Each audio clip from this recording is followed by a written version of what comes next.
얼마 전 9월 22일 아스트로피지컬 저널 레터스에 우리 은하에서 발견된 무려 직경 500광년 빈 공간에 대한 연구가 게재가 되었습니다.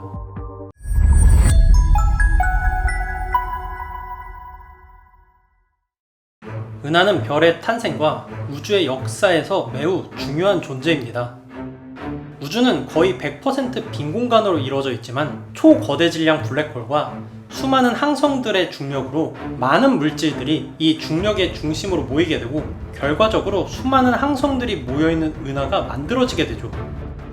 그리고 우리의 지구와 태양계도 은하 내에 존재하는데 우리가 존재하는 은하를 우리 은하라고 부릅니다.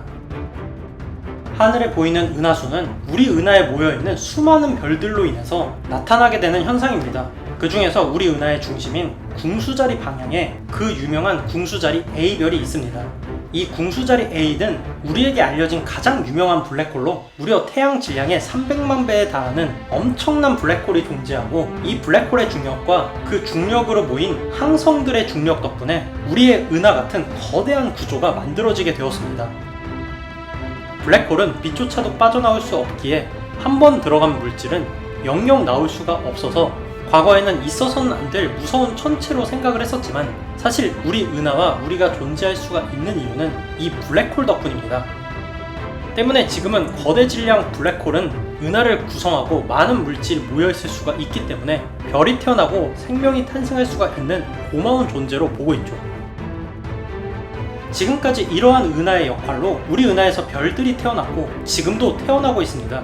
하지만 은하의 물질 밀도가 높다고 해도 별이 탄생하기 위해서는 많은 질량이 높은 밀도로 응축이 되어야 하는데 정확히 어떻게 해서 태어나는지는 가설들만 존재할 뿐 정확하게 알지는 못했습니다.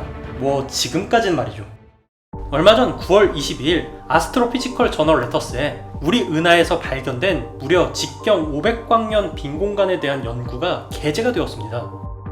페르세우스 타우러스 슈퍼셀이라는 이름이 붙은 이 지형은 무려 500광년에 걸쳐서 별과 성운, 가스조차 존재하지 않는 빈 공간으로 이루어져 있어서 그 형성 원인조차 미스터리였죠.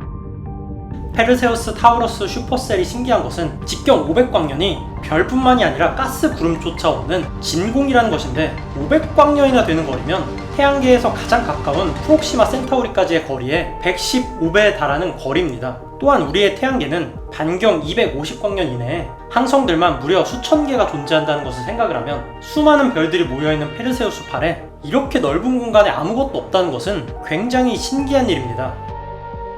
얼마 전 유럽 우주국은 가이아 우주천문대의 도움으로 이 지역의 3D 지도를 만들었는데 이로 인해서 연구팀은 이 지역이 엄청난 초신성의 폭발로 인해서 생성이 되었다는 사실을 알게 되었다고 합니다.